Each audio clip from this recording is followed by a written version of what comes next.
আসসালামু আলাইকুম। Welcome back to my channel. আশা করি যে যেখানে আছেন আল্লাহর অশেষ রহমতে ভালো আছেন এবং সুস্থ আছেন।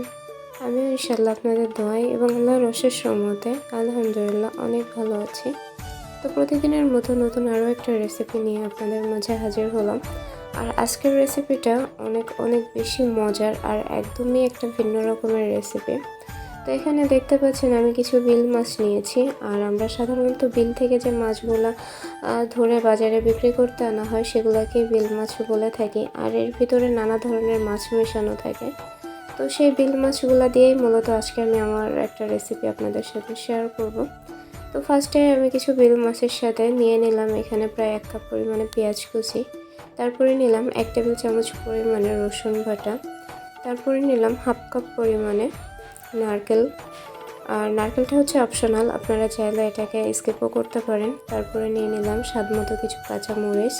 অবশ্যই মরিচটা যার যার স্বাদ হিসাবেই নেবেন। তারপরে দিয়ে দিলাম হচ্ছে আপনার হাফ চামচ পরিমাণে জিরা গুঁড়া। দেন আমি দিয়ে দিলাম 1 চামচ পরিমাণে মরিচ গুঁড়া। তারপরে স্বাদ মতো লবণ। তো এরপরে আমি অ্যাড করছি কিছুটা চালের গুঁড়া। এখানে প্রায় 1 কাপ পরিমাণে আমি চালের গুঁড়া নিয়েছি। আর অবশ্যই আপনারা চালের গুঁড়াটা এখানে নেওয়ার চেষ্টা করবেন, কারণ এখানকার মেন টপিক মাছের সাথে হচ্ছে চালের গুঁড়াটা। তো তারপরে সবগুলো উপাদানই আমি একটা ব্লেন্ডারের জগ নিয়ে তার ভিতরে দিয়ে দিচ্ছি। দিয়ে এটাকে আমি ভালো মতো পেস্ট করে নিব। আপনাদের বাসায় যদি ব্লেন্ডার না থাকে সেক্ষেত্রে আপনারা শিলপাটাতে বেটেও এই রেসিপিটা তৈরি করতে পারেন।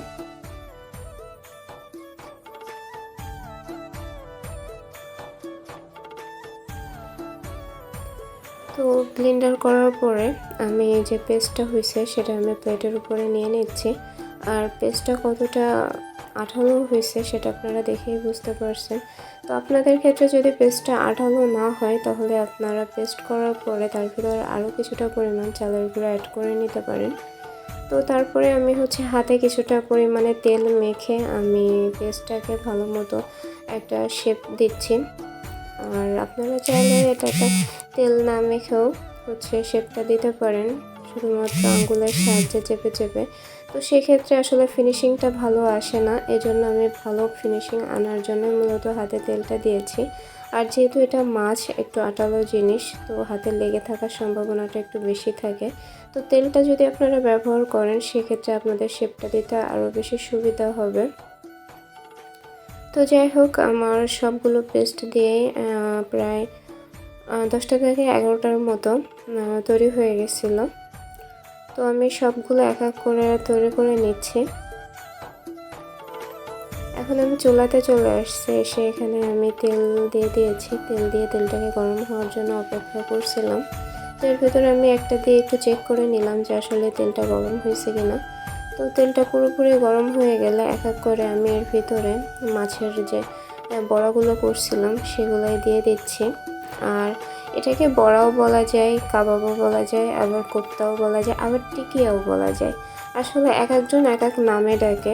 তো যাই হোক, আমি এটাকে আমার নিজস্ব কোনো নাম দিচ্ছি না, আপনারা যে যে নামটা ব্যবহার করে স্যাটিসফাই হন তো সেই নামটাই দিতে পারেন।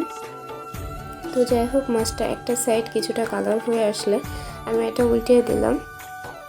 আর জালটা অবশ্যই আপনারা মিডিয়াম আঁচে রাখবেন, না লো না হাই কোনোটাতেই না, মিডিয়াম রাখবেন। আর বড়াগুলো কতটা ফুলছে সেটা আপনারা দেখেই বুঝতে পারছেন। এটা শুধুমাত্র চালের গুঁড়া ব্যবহার করার কারণে কিন্তু, এজন্য মাস্ট চালের গুঁড়াটা আপনারা ব্যবহার করার চেষ্টা করবেন। এটা কখনোই স্কিপ করবেন না, তাহলে কিন্তু রেসিপিটা পারফেক্ট হবে না। তো আলহামদুলিল্লাহ আমার বড়াগুলো ভাজা হয়ে গেছে, এখন আমি এগুলো উঠিয়ে নিচ্ছি। আর এই বড়াগুলো আপনারা কিন্তু বিকালে চায়ের সাথে স্ন্যাক্স হিসাবে ব্যবহার করতে পারেন। তো এই পর্যায়ে আমি চুলাতে আরেকটা ফ্রাই প্যান বসিয়ে তাতে আমি প্রায় 2 টেবিল চামচ পরিমাণে সয়াবিন তেল অ্যাড করে দিলাম। দিয়ে আমি আবারও হাফ কাপ পরিমাণে পেঁয়াজ কুচি দিয়ে পেঁয়াজটাকে কিছুটা ব্রাউন কালার করে ভেজে নিলাম। নিয়ে তার ভিতরে আমি অ্যাড করে দিলাম প্রায় 1.5 চামচ পরিমাণে রসুন বাটা, হাফ চামচ পরিমাণে আদা বাটা। তারপরে দিয়ে দিলাম হাফ চামচ পরিমাণে জিরা গুঁড়া। আর তারপর এক এক করে স্বাদ মতো শুকনো মশলাগুলো যেমন লবণ, হলুদ আর মরিচ গুঁড়া দিয়ে দিলাম। আর এগুলোর পরিমাণ আসলে আমরা যারা রান্না করি তাদের নিজেদের উপর নির্ভর করে। তো সেই হিসাবে আপনারা আপনাদের শুকনো মশলার পরিমাণটা দিবেন। তো মশলাটা ভালোভাবে কষানো হয়ে গেলে এখানে আমি 1 কাপ পরিমাণে পানি দিয়ে দিলাম। তো তারপরে আমি ভেজে রাখা বড়াগুলো এক এক করে দিয়ে দিচ্ছি।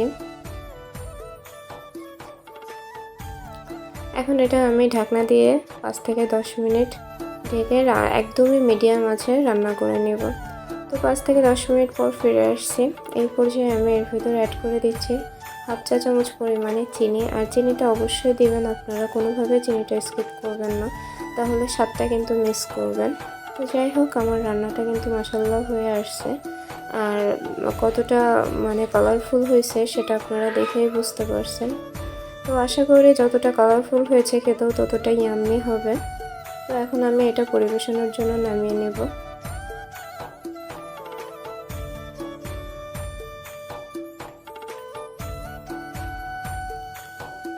তো আজকের ভিডিওটা মূলত এই পর্যন্ত।